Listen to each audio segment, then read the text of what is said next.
What happens when a Hollywood icon finally snaps and refuses to be steamrolled on live television?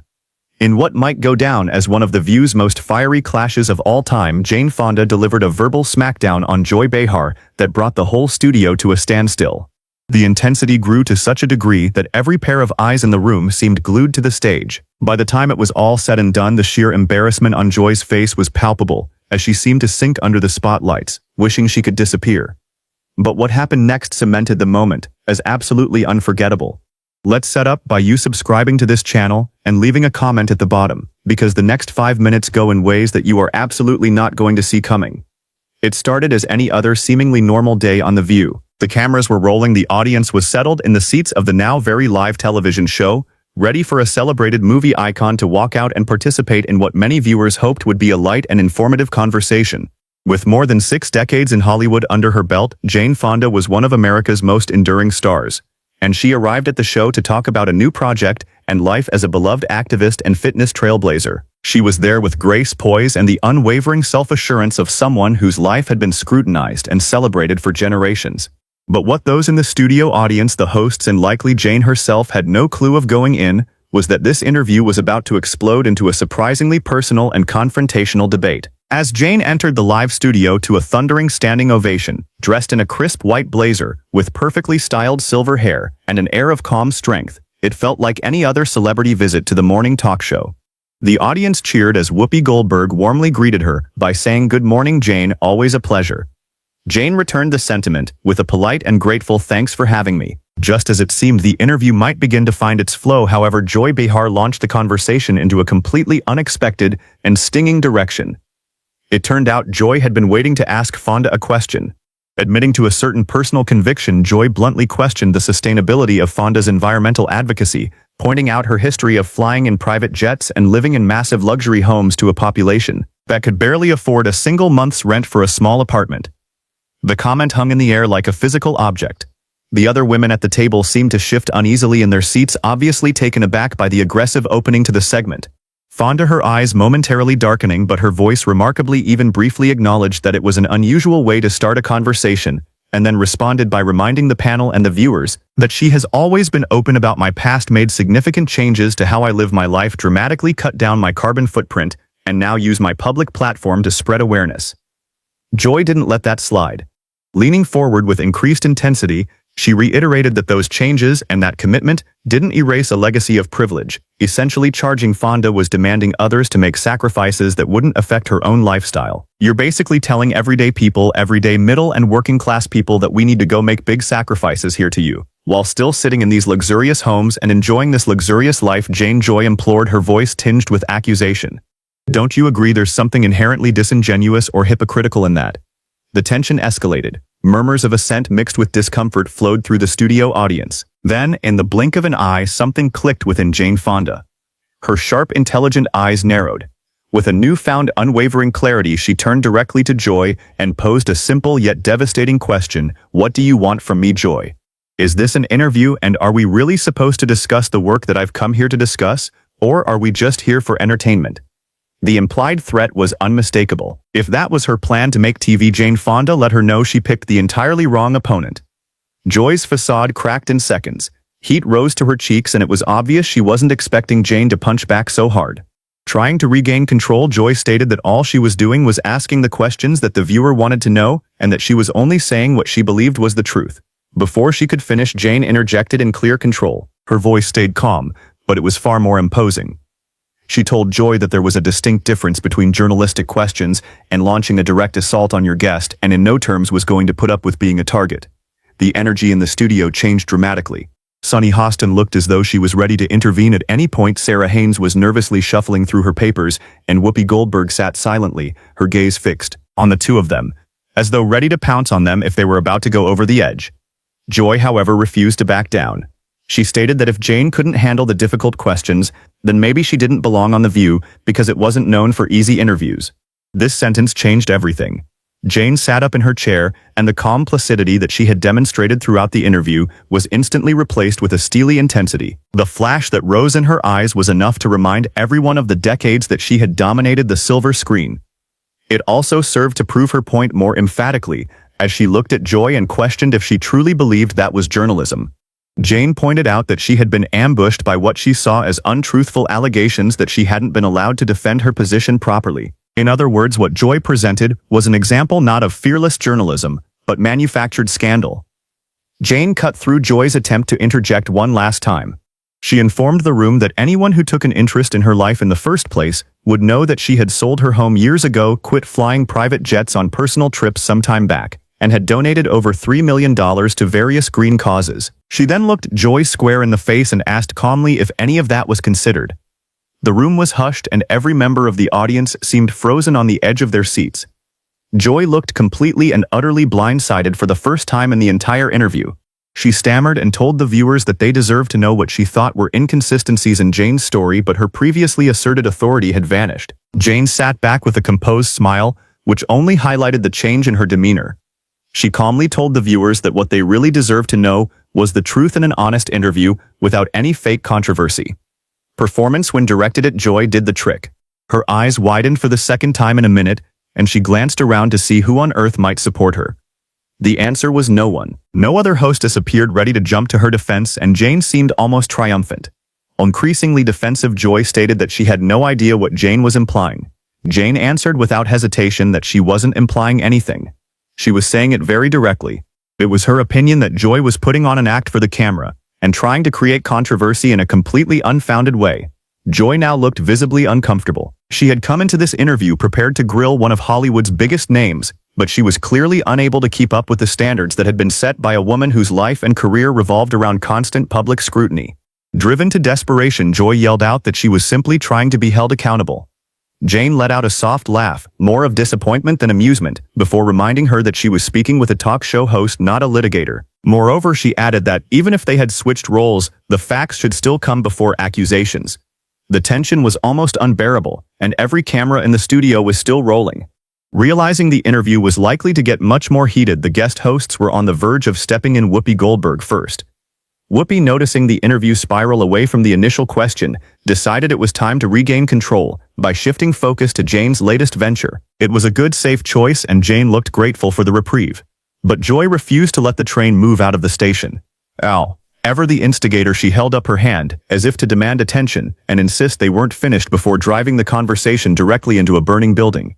The Vietnam War, her anti-war stance, her political career, Jane Joy declared, has built a career in controversy, and therefore was no business being upset when she herself was the subject of such an approach. That statement changed everything. The room froze, almost as if everyone in the studio was holding their breath. Even the normally stoic audience appeared to realize something irrevocable had been stated, and an invisible and very real line had just been crossed. Jane's expression shifted, instantly hardening, in a way Whoopi and the others rarely had seen before. Her composed features contorted with evident anger. When she spoke, it wasn't louder than before, rather softer than it had been at any time up to this point in the conversation, making each word pack a devastating wallop. "We know there's a very big difference between being controversial and being wrong," she told Joy, her voice measured but sharp as a razor. "You sitting there don't know a thing about my background, because you can't even state one single fact about my life." It wasn't a retreat. It was a clear and unequivocal signal that Joy had made an irreparable error in judgment. Far from realizing her strategic blunder, Joy pressed on, leaning harder and suggesting Jane was somehow trying to whitewash her Vietnam activism, arguing that some people wouldn't see that as anything but more and more controversy. The studio floor went silent, then absolutely and totally, from the cameramen's equipment that was clattering at them seconds before all the way back to the audience that could have heard a pin drop. The camera stopped rolling too. The direction of the interview had suddenly become too volatile to film without some sort of intervention. Jane sat for several long moments, staring directly at Joy before she spoke in a voice of quiet intensity that promised trouble. "Would you like me to name the facts?" She calmly challenged Joy to her face, and the camera giving her a single all-important opportunity to recant, she accused Joy of twisting and intentionally misleading their audience, of smearing her, but crucially, of smearing every single wounded and struggling veteran she'd worked with for more than 6 decades. It was an invitation to walk it all back. But Joy had no intention of backtracking. She flatly told Jane on national television that there is nothing for me to retract, and claimed that history supported her accusations, that I was certain of had just broken the camel's back. In a moment that felt like it suspended time, Jane slowly stood from her seat at the table. For a split second I thought she'd walk off the set and leave Joy to the mercy of her own reckless self-immolation, then turned toward her in full poised authority. In her demeanor alone she wore 84 years of experience on public and political life as an armor of steel. "I can fact-check you right here," Jane began firmly. "I am here and I am prepared to give you the fact. For decades I visited with soldiers and their wounds in Walter Reed. A fioli at Ashes. I spent half a century working within the veteran support system, acknowledging all that my protests cost them, and it cost them. A majority of my life in one way or another dedicated to them." Then Jane dropped the mic. "All of those facts," she said calmly, meeting Joy's now vacant eyes. "If you had taken the time to actually research what it is you wanted to say about someone who is as controversial as they promise you, that would not have been news." By that time Joy had visibly crumbled. Her expression was of pure shock, and a dawning horrifying realization of her mistake. "Even those facts," Joy stammered, scrambling to retrieve some sort of control from a situation that had clearly just outmaneuvered her into a defensive stance. "You still deal with people and perception." Jane cut her off. "There," she responded coolly, raising an eyebrow, "is a difference between dealing with perception and actually dealing with fact. And you, my dear, are a craven opportunist who is not concerned with reality, but with the exploitation of perception." The air in the studio crackled with an almost unbearable tension. Desperate for a solution and sensing imminent doom for the episode as a whole, Sarah Haynes finally interjected to suggest they go to commercial break before the entire thing imploded. But Jane waved her away, a dismissive lift of her hand. "Oh, there's no reason for that now. Joy wanted to have the conversation, so we ought to have it till the end." Every eye in the studio snapped to Joy, who sat rigid and motionless like a mannequin whose programming had suddenly and spectacularly malfunctioned, completely ill-prepared to deal with the sharp, unyielding brilliance of the legend she had attempted to corner in front of millions. Jane wasn't finished. "You and I know that the privilege to reach millions of viewers every day comes with a profound responsibility," Jane said as she fixed Joy directly in the eye. "When you have the platform we do, every single question you ask carries immense weight, and every accusation you level has to be backed up by proof," she stated firmly, adding, "That means it's just not responsible television to make half-truths and unfounded allegations just because they sound dramatic." "I was not making any allegations," Joy quickly insisted. "Yes, you did, starting from the moment we first started our conversation," Jane retorted without missing a beat. "You have asked questions riddled with loaded language, assumption, and innuendo, rather than intellectual curiosity about anything beyond tabloid gossip," she explained before hitting Joy with her next verbal javelin. "Dragging up old controversies you don't understand clearly isn't a way to do journalism. It's attempt to create some sensational headline at my expense." Across the panel, the awkwardness in the room was unbearable. Sunny Hostin was hiding the fact that she was in all likelihood on the verge of combusting. Sarah Haynes sat in silent contemplation of what was to happen next, and Whoopi Goldberg simply watched it all unravel with the quiet expectation of determining when it might be time to swoop in and cut this to shreds. Joy suddenly seemed lost on words but fired back, claiming it was just a normal interview, and implying Jane was simply overreacting. That alone was enough to take the debate to another level entirely. The room went absolutely dead as Jane erupted in a disbelieving burst of silent laughter, before slowly turning to shake her head before elaborating. "Normal conversations are based in a good degree of research, where someone goes and digs into the work their guest is passionate about. You learn about them, their past work, what matters to them," Jane continued, before narrowing her eyes on Joy, "because none of any of that happened in that exchange." Joy fired back almost immediately that she'd done the homework, but the activist shot that down, saying, "Anyone who'd done their homework would know that I have spent years on this planet filming climate-related documentaries repeatedly, put myself in jail to fight ecological destruction, and have poured my money into building a renewable energy empire. And instead you've just relied on easy sensational headlines, rather than an examination of anything substantive," she said. There was an audible gasp as Joy opened her mouth to speak, but not a sound came out, and it would go on to confirm what everyone else was already thinking in that studio. "I think one of the biggest regrets is that instead of asking me how the worlds of entertainment and social activism intersect, the seismic transformation the worlds of The View has seen throughout the decades, the challenges faced by middle-aged women, you chose to go down this path in a search for drama," Jane continued more calmly than ever. "It really comes back to the fact that people look to us for answers, and to believe they want conflict, confrontation, and sound bites at people's expense does not do a great service to our audience." An audible silence filled the studio as many viewers just sat back and shook their heads. The simple truth is that there's a profound difference between asking a guest a challenging interview question and putting someone on defense trying to score points. "Because your research isn't up to snuff," Jane stated flatly before leaning back and taking it all in as Joy squirmed at the table, her face flush. She'd come prepared to call out what she perceived to be hypocrisy, but the interview had turned into a mirror pointed directly at herself and her approach to journalism. And what this reveals is that Maura's story is about the person interviewing rather than the interviewee. She concluded before stating it shows that the person is in this to create Hollywood-type dramas rather than having meaningful conversations with people who have meaningful information, which is what I imagine millions of your viewers may be sitting there and seeing. With everyone braced for the show's upcoming 1 p.m. live special on abortion's future, Joy struggled to collect herself and tried to mount a last-ditch effort to defend her journalistic position. Jane tipped her head back slowly, and a movement that conveyed grace and also unmistakable disapproval at the same time. Then, without emotion, she explained, "There's a huge difference between asking a difficult question and simply being a rude, disrespectful human being. Really difficult questions," she continued, "are rooted in honest research, are relevant, and are conveyed with a spirit of mutual respect. From the very first instant of this show, this has not been any of those things. This has been adversarial, and that's all."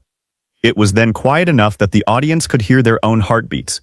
Joy was frozen at her desk, utterly unable to regain control of the interview. She once clearly had all of it at her command. Jane wasn't finished, however. The most effective veteran journalist, someone who had navigated and survived 70-plus years of tough interviews, combative directors, relentless critics, and even more relentless public scrutiny, knew precisely how to proceed. And what she was about to deliver became a moment etched forever in television history. Jane looked dead in the eye of Joy, and as her voice became incredibly soft, it also grew in power.